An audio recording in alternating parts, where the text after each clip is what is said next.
So exciting because we have the one and only Prudence Mutembei. She's the brand manager at EABL and a marketing consultant as well as a coach for SMEs. Today we're talking all things leveraging influencers to boost Kenyan brands. How are you doing, Prudence? I'm doing fine. How are you doing? I'm very well. Is that how you pronounce your name? Yes. Fantastic. Spot on. So this is the gang over here as well. After Hours and Spice, this is Stephanie. Yeah. And of course, the Ferrari man. The Ferrari man. Farah, aka JP. Yeah. And Kev over here. So we're so excited to have you here because I feel like this is such an important conversation for young guys and for brands out there. Yeah. First of all, how was your day?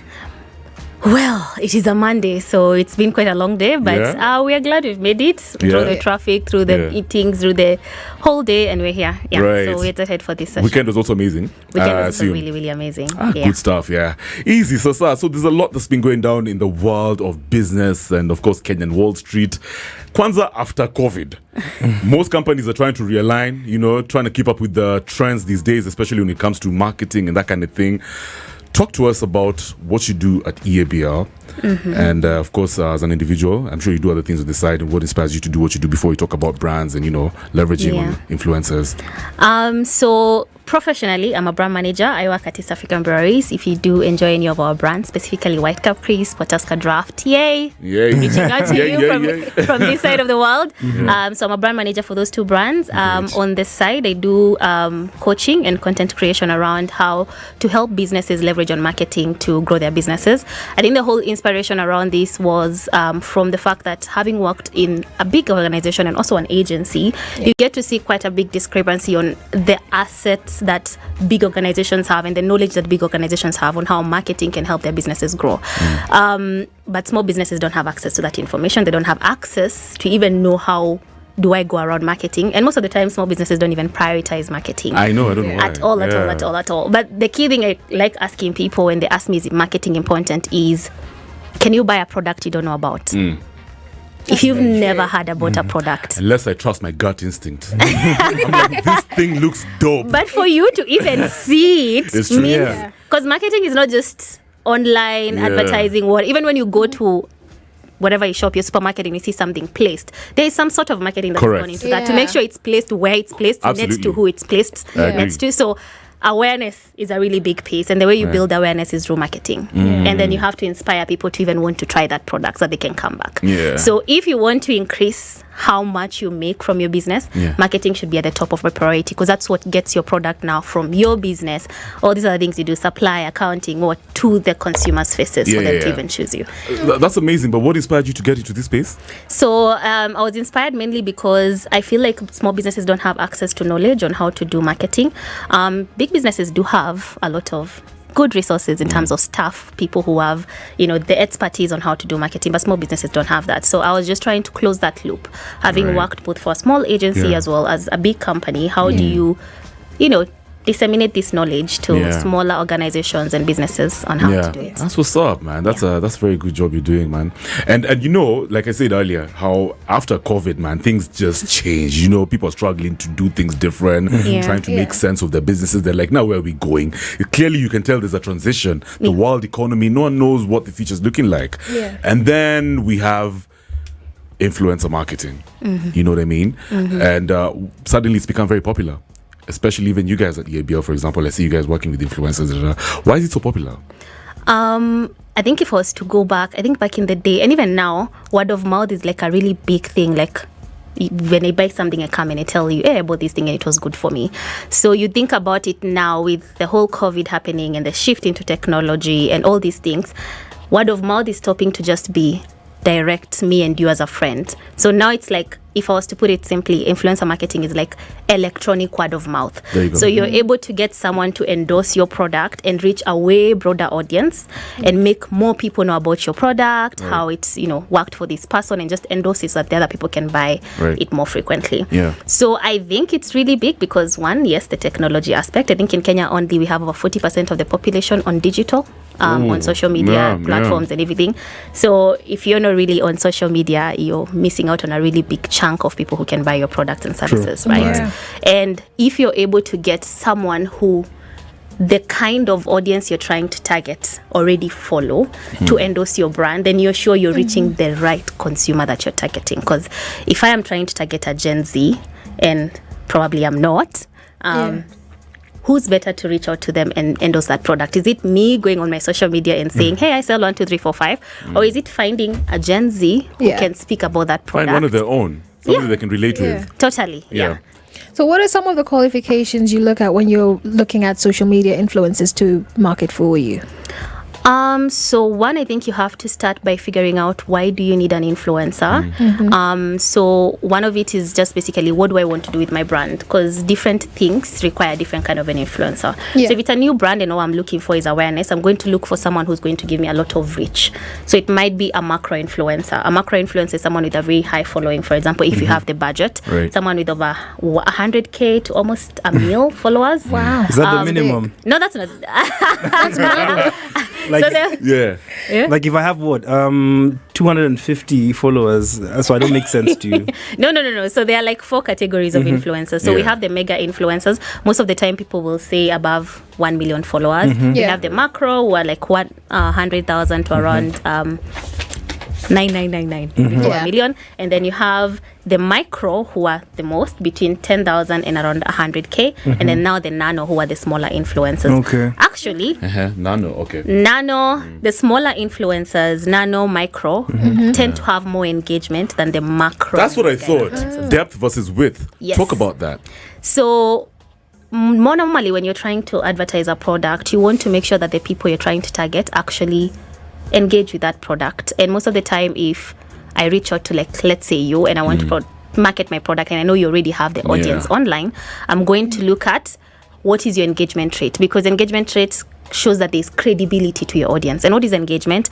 Are your posts getting likes? Are there comments? Are people responding to what you're saying? Because that already shows you have a community of people that I can bring my brand now to live within. Engagement is usually measured in terms of percentages, so you can do the total engagement, so likes, likes, saves, comments, and just divide with the number of followers. So if it's above 2%, that's a pretty good engagement rate for someone to market your product. That's good. Yeah. So if I'm an influencer, what should I be looking for? I mean, how do I market myself in terms of engagement and in terms of numbers? What's going to get me proper returns? I think both, to be honest. We can't really fully ignore following because some companies actually banned payments in terms of following. So in terms of you, from a selfish point of view, following is a good thing, but engagement will give you more credibility, which means more people will want to come and work with you. So you need to make sure, even as you're increasing your following, it's with the right people. And that's why finding a niche is a really good thing, because people get used to, if I want something about makeup, I'll go to John Akenodia. If I want something about, so they already know what kind of person to go to for a specific thing. Both. But I would put more weighting on the engagement. All right, fair. Yeah, how would you actually rate like the financial input that these guys bring to you? Let's say you've got 12 influencers. How do you know, okay, as much as someone may have more followers than the other, how would you know that, you know, influencer number 3 brought in more money to our company than influencer number 1? Maybe I was slacking on the first month. That's a good question. Yeah, just like, how do you guys normally rate that? I think that's where, when I said before you hire an influencer, you have to figure out why you're hiring them, because sometimes it's very hard to like get a direct correlation. This person gave me X amount of money. So if, for example, you're just looking for awareness, you'll be looking at how many people did your post reach and how was the engagement like, not necessarily how much money or how many people bought the product. If you're looking for people to try your product, then your approach might be different. You might approach this influencer but tell them, I want you to advertise my product but also give coupons.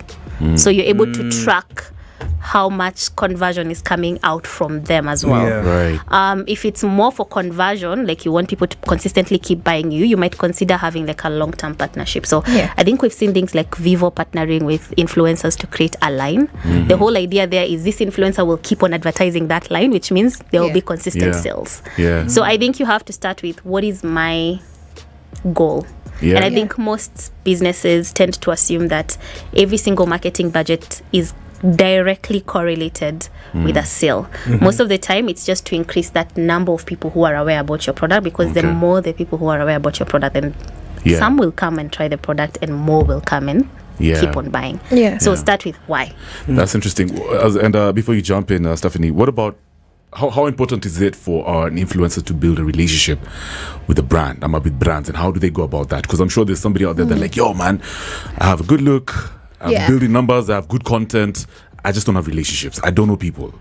So, I mean, and I want to get into business, obviously. And you want to get into business, yeah. So how do they build those relationships? This is a very interesting question, because the truth of the matter is, even leave alone influencers, in this Kenya, you have to kind of know people. You have to put yourself out there in one or another. Like any business, and this is how I would talk to influencers, especially having started doing content a while back. Every business has to invest something for it to make something, and the expectation is that the business will not pay you tomorrow. So you have to put in your own investment, time, maybe financially if you have it, energy, the work you do, the quality, to showcase your craft. Right. So if it means going out there for those conferences that people have and be building 1-2 networks, if it means finding agencies that hire influencers for these big companies and having engagements with them and trying to build a connection with them, if it means you yourself sitting down and doing your own proposals and disseminating them to companies to show them that this is the value I can bring to you, because sometimes you go for the opportunities, they don't come to you. Sometimes, like we said, if I'm not aware you exist, you don't exist. That's the sad truth, man. You know, I was telling my boy, if I can't find you on Google, bro, how do you expect to do biashara out there these days? Like, if you're not Googleable, I mean, you're very right. So also you treat yourself as a brand the same way us as brand managers treat our brands. Like, I have to grow that awareness. Ask yourself as an influencer, how do I grow my awareness? And there you start looking at all the opportunities, going into rooms where these people could be in. If it's MSK, LSK, there's so many conferences that go on for marketers, all those places you'll find the decision makers. If it's putting yourself out there on social media and putting top-notch content that enables you to reach these people, do it. If it's going on LinkedIn and actually writing to them, giving proposals, it doesn't work for everybody, but trust me, if you reach out to 100 people, I'm sure 2 will respond. All right. Or 3. Stephanie? So I'm going to ask a question which I'm sure a few social media influencers are interested to know. According to the Alcoholic Drinks Control Act of 2010, content creators found guilty of encouraging substance abuse could be slapped with fines of up to 500 or face up to 3 years in prison.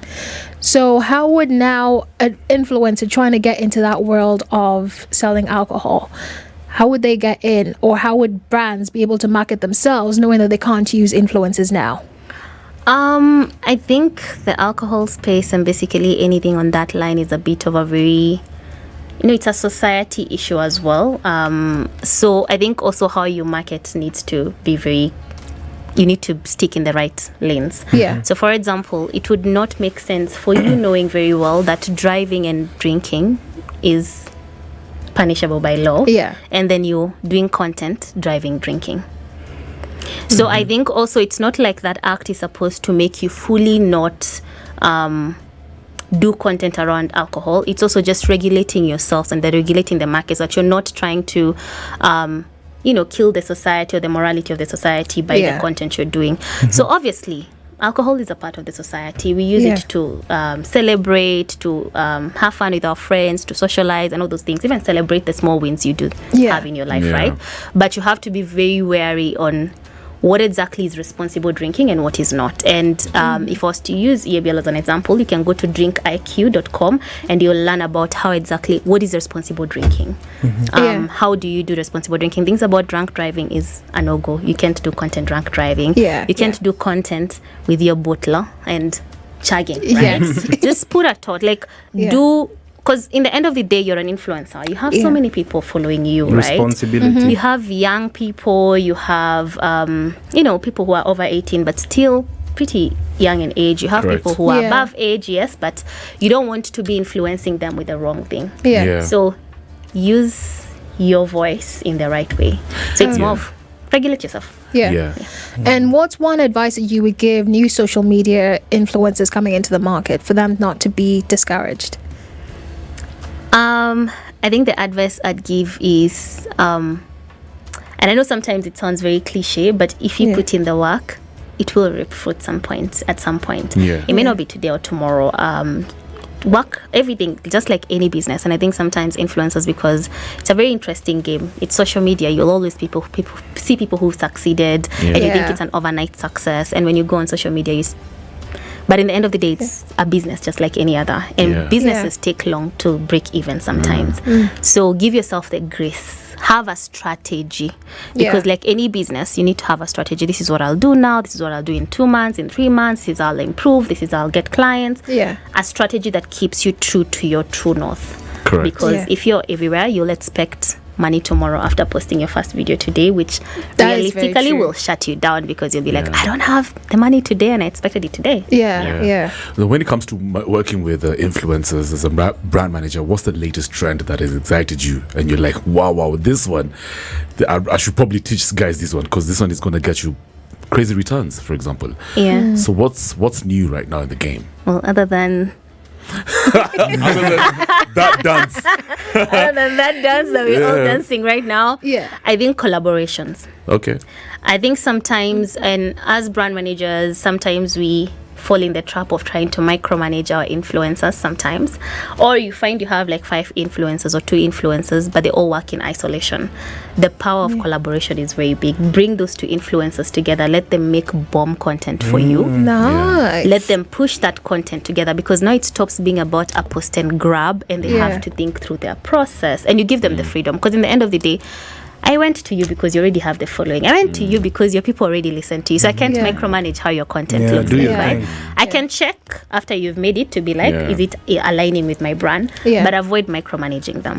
But collaborate. Collaboration is a really big thing. Whether it's you directly with a brand, or your influencers coming together, or them coming and partnering with your brand to create a product. To that, is there like a specific or a unique social media strategy that some of the top brands are using right now, and it's working for them, that you feel like many people should probably jump on?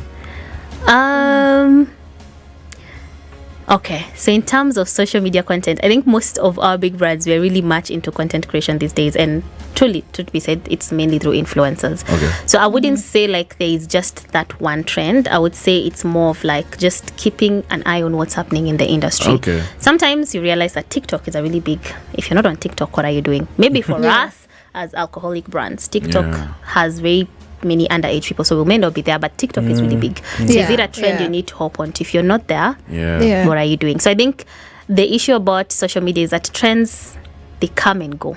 So you have to keep on looking at what's the new thing. And that's the beauty of influencers, by the way, because they're always on the ground. That's their job, to look for where will my content do well, where will it not do well, what's trending right now, what's not trending. I know, sometimes we jump into these fads like very demure, very mindful, came up, it went. Some people are still using it, but most of the time trends come and go. So it's just being very intentional on choosing what trends you jump into, because not everybody who jumped into very demure, very mindful made money. It's true. So when you're working with influencers, you're supposed to give them creative freedom. You should just trust them and let you do you just guarantee me viewership, and but you should still have an eye on it. So if you heard what I said have the creative freedom.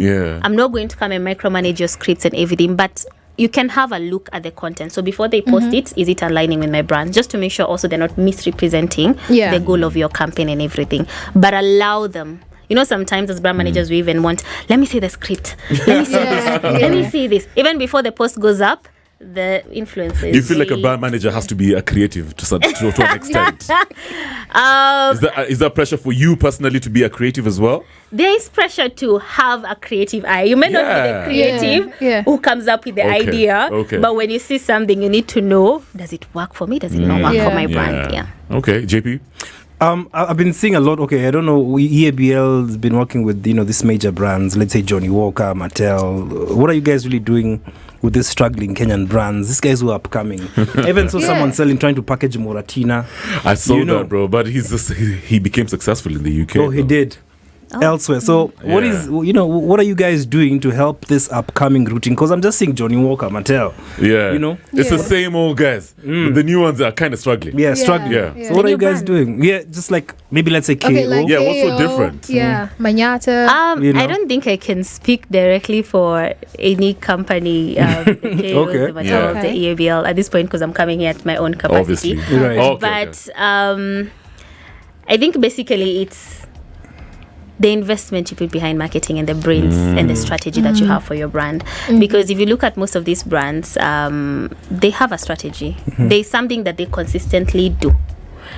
You'll probably not find some of these brands you're mentioning in a low-end event or with a low-end influencer, because they're already a high-end brand and they have positioned themselves with a certain influencer with a certain strategy. You probably not find some of these other low-end brands working with high-end, because you already know your audience. You already know the person you're targeting. If you came in as a cider, you're not going to try and do what a whiskey did, what a whiskey does. So you need to be very clear, and even as a normal business, you need to be very clear on what is my goal, what is my strategy, who is my target audience, how do I reach them, and who can I use to reach them, just for that authenticity, because influencers bring that authenticity and credibility to your message. Wow. And what about future trends? Because I'm sure you can notice consumer behavior, and also when it comes to that partnership between brands and influencers, what do you foresee happening, say, in the next 2-3 years? Maybe in terms of technology, maybe in terms of, just influencer trends. What do you foresee? Because I'm sure you've noticed a pattern. I think one of the biggest things I started seeing, which used to happen probably globally and has started happening here, and kudos to some of the influencers who are doing this. Influencers are starting to treat themselves as brands, and now they are owning properties that we as brands go to them for. If you look at, for example, if I was to just name drop Rotimi and the Fitbit, it's a property you go to. If you look at, I think there's also Sharon Mwangi, I think she has a new event coming up for social media. Brands will probably go to them. I'm not necessarily saying it happens, but I'm just saying they are now starting to treat themselves as brands and as businesses. I have this property that I've built.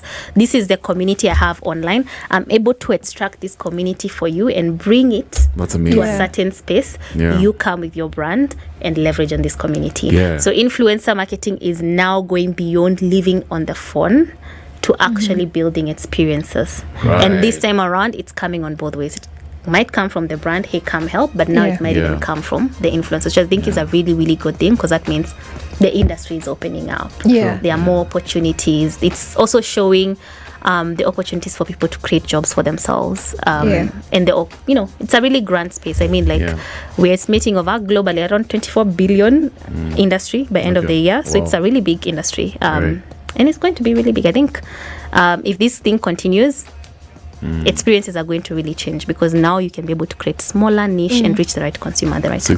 It's experiential. Yeah, Stephanie? Yeah, I like how you say the market is slowly growing and the advertising themselves as brands. But based on your experience, what are some of the mistakes that you've seen social media influencers doing when they're starting off that can kill their brand before it even grows? I'll say the number one, which is the obvious one: consistency. It's hard being consistent. It is hard with these machinas of ours. Let me tell you, by the way, as businesses, do not underestimate the kind of job the kind of work influencers have to put in. I think I've only done this for 6-7 months. Man, even promising yourself to take a picture every day. Man. I feel you. Man, it's daunting. These people do a lot of work. Sometimes we think it is a camera. Respect, man. Sometimes you think it's just a camera they walk around with, until you try, you yourself walk with that camera and make that picture. It's the whole editing and everything. So not underestimating that. Consistency is key. And consistency doesn't mean you have to post every single day. It just means come up with a timeline. Okay, maybe realistically I can post once a week, but I need that content to be the best I can give it. And I need it to bring me the right audience, because the thing about influencer marketing, and if you want more engagement, is to make sure you are also getting the right people who would be appealed to your content. So if today you're posting fashion, tomorrow you're posting serious content, the day after you're all over the place, then you'll have small chunks of audiences. Okay. Which means you will not have grand engagement, which now pulls brands and businesses away from you. Because I'm like, when I pull your engagement, what about diversity? Because I thought brands like diversity. Like if I'm an influencer and I show you how sometimes I go for hiking. Last week I was at Mount Everest. Next week, I'm having a conversation with a bunch of chefs. The other time I'm with a bunch of drivers. The other time I'm playing sports. Isn't that more value for the brand? I think it's depends on what you're going for first. Second of all, if I'm a brand, I'm not sure I'm trying to get people who are hiking a mountain while eating, while cooking, and while doing all those things. Because would I rather come to you who has 1,000 people of every single thing, knowing I'm only chasing one thing, which means I only reach 1,000 of your pool? Or would I rather go to him who has 20,000 of the right people. Is there anything like lifestyle content then? Yes, there is something like lifestyle content, and it's a bit of a tricky situation because now it becomes a bit more broad about my life and everything. Yeah. So what it would help me as a brand or you as a business owner with is to ingrain your brand into a certain part of someone's lifestyle. Okay. So if you look at, for example, if I was to use brands like home hygiene, for example, the Aerials and those kinds of brands, they could use a lifestyle influencer because this person has already opened up their life to you, and part of their life sometimes is also, how do I clean up my home, so in the end of the day you'll still find a niche in between that lifestyle content, right? But it's not every single day that I will go to a lifestyle content creator for niche content. Yeah. So I think it's just understanding. If you're in lifestyle, it's fine. You can be in lifestyle, but it can't be too diverse. I think also if you look at most of the people who do lifestyle and have succeeded, it's mainly around their day-to-day life and everything. I'm not hiking today and tomorrow. You realize people who are very serious on working out and being fit, even if they have other content, that area of their life is still like very. If you look at Paula's Fit Kitchen, for example, she will show you other things, but look at her working out and her fitness journey. It's still a constant all through. So you can't just make 10 pieces of content that are all but you can humanize your brand. You can make that in every 6 pieces of content, 4 of them are in my niche, 2 of them are just humanizing my brand, bringing into my life, which is lifestyle. But don't Speaking about making content and consistency, are there some tools that you found very useful for you that you would recommend? I think for me, one of them is most of them are technological tools. Like for example, if you want to what is it called? You can schedule your posts so that you don't forget when to post them up. There's Canva that also helps you with batch creating content. If you have like maybe once a week I'll be posting a reel and a carousel and a picture, it can help you batch create the carousels, which enables you just to post frequently. You can also find, for example, what else? Basically, most of them are around that area. CapCut to help you create content real fast. I think now there's even AI that can edit for you a video. I'm yet to try it, but I've been told by so many people that even AI that can help you edit your own content. So I think basically it's finding the ecosystem that works for you. You know very well if you're on social media, you have to shoot content, which is your camera basically. You have to edit it, so the CapCut, the Viva, all those things come to life. And then now for you to schedule it, so that even if you're going around your day, because most of us have more than one thing we do, you're seated in a meeting and your post will go live. All right, so hold it right there, guys. I know, it's amazing. Prudence Mutembei, she's here with us. She's a brand manager at ABL and a marketing consultant, as well as a coach for SMEs. It's all about leveraging influencers to boost Kenyan brands, and we are enjoying the vibe and the engagement on our socials. We're going to cruise the comments in just a bit. Now, quick one. Before we continue with the conversation, you guys, Naivas have something awesome going down, man. If you say 24 hours, we're not just talking about you and all your manenas. We're talking about the Kenyan economy. Yes, you guys, there's some brands that are stepping up. I'm talking about Naivas. Think Naivas Utawala and Naivas Kamakis. Now it's 24 hours. They're both 24 hours. So if you're free and you have time, you can drop down over there to one of those branches and do whatever shopping that you can, number that you like. Yes, hang out with, of course, the one and only Edward Quach on his show Drive, the Spice Drive, to know more about Naivas. Naivas saves you money. All right. Farah. Yes. Yeah. Have you got a question? I'm curious. Do we have? Am I seeing less and less of billboards nowadays on the roads? That's a good observation. Me too, bro. But I saw a creative one. Just forget the road. Yeah. So I actually know the guy who made it. So it uses AI capability, AI tech. So they can it can highlight a gari, and then it can tell based on the make of the car what type of ad that you want, you would probably consume. Yes, that's AI, bro. So if you look like if you're driving like a top end gari, these guys are probably going to imagine that, or the AI will probably give you like some real estate over business land, business estate, that kind of thing, man. So AI is now getting into billboards. It's crazy. Yeah. So like you said, there's also there's this. You can notice billboards are kind of reducing. And I think your example is really good because you notice that billboard because it's disruptive. So yes, That's true. The truth of the matter is, yes, over time traditional media is becoming, I'm not going to say it will die, because in the end of the day there's some credibility in traditional media, but you cannot ignore the fact that digital is so big. Like we said, over 40% of Kenyans are on digital, so you can imagine how many people I can reach with just promoting my post versus billboards. So billboards are now becoming a bit more of a strategic approach, so you just want to disrupt.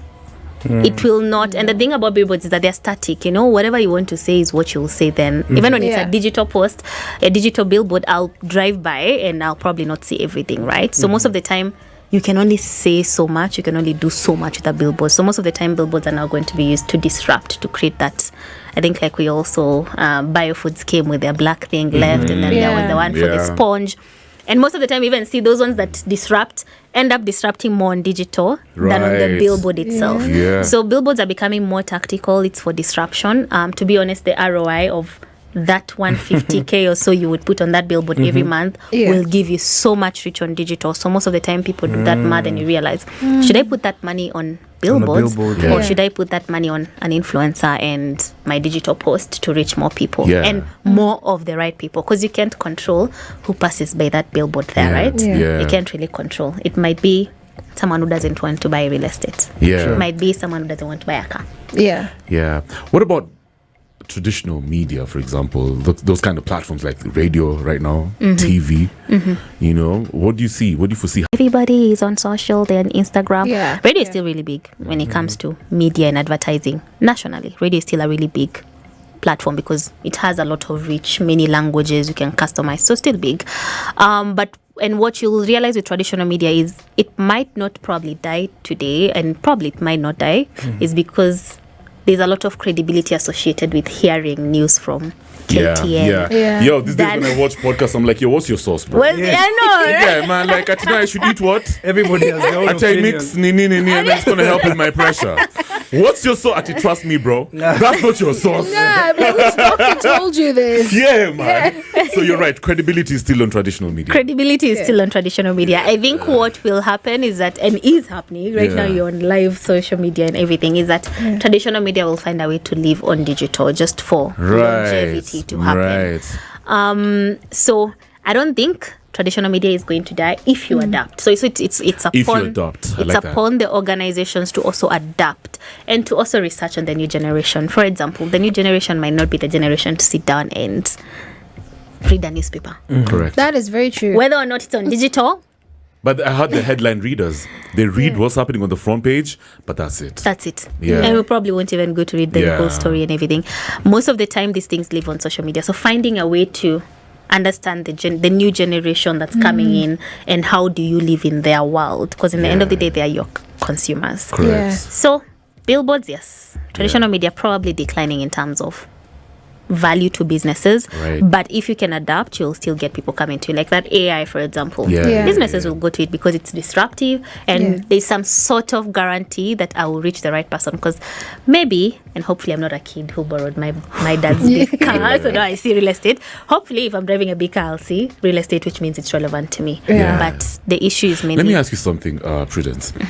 It's interesting you're talking about, we're comparing the internet and traditional media, but at the core of it all, it's just a bunch of human conversations. It's a platform. It's a platform that's different. But humans are talking right now more than ever. We are connected more than ever. But if you look at the type of conversations that we're having, if at all their quality, even on traditional media, guys are still going as hard. So there's the language of the internet. Now you're finding guys. I'll give you an example, like Eric Latif, the guy who hosts the breakfast show at Spice. When he went to State House, I don't know whether you watched that conversation, and then he was like, "Oh, Mr. President, you sound like you're lying." You know what I mean? That sounds like the language of the internet. That sounds like so raw, man. It's something that somebody would say on the internet.